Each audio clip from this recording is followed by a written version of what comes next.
This one, the National Basketball Association played host to its biggest off-season event, their annual entry draft, where young men are transformed from being high school and collegiate players to multimillionaires. The money aside, it is also about fulfilling a dream. For Mike Bibby of Arizona and Michael Olowokandi, the draft was to be their coming out party. And as David Pratt reports from GM Place in Vancouver, it was time to see who'd go first overall to the Clippers. With the first pick in the 1998 NBA draft, the Los Angeles Clippers select Michael Olowokandi from the University of Pacific. Instead of opting for the sure thing in Bibby, the Clippers nabbed the relatively inexperienced center, Olowokandi.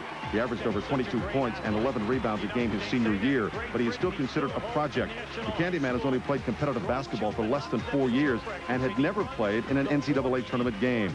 Nevertheless, the Clippers, in desperate need for a big man, could not pass up on Olowokandi's potential greatness. I'll do my best, and right now I can tell you that I'm a whole lot more confident going to the NBA than I was coming to a college game.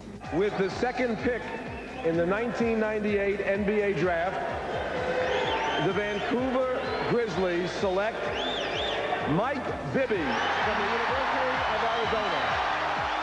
In Bibby, the Grizzlies pick up the draft's best point guard. He led an underachieving Arizona team to the national championship in his freshman year.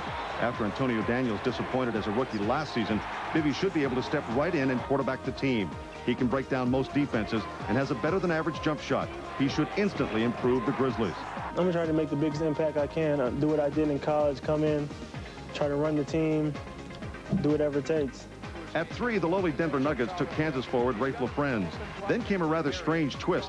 The Toronto Raptors took Antoine Jameson in the number 4 spot.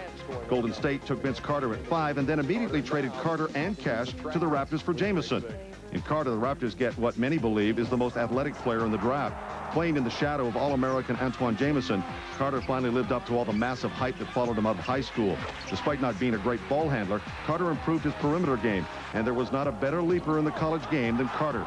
He also happens to be a cousin of Tracy McGrady. Well, it's a chance of a lifetime to be a pro, but yet get the opportunity to play with a rising program, I think, and I get to play with my cousin, Tracy McGrady. I think now it's going to be 2 of us in there. Gives us a tremendous amount of flexibility in terms of the future and how we're building this team.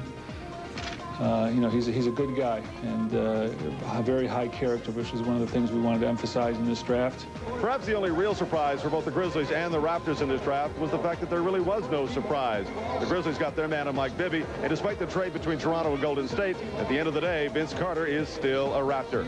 I'm David Pratt in Vancouver. Now let's get back to Sports Desk.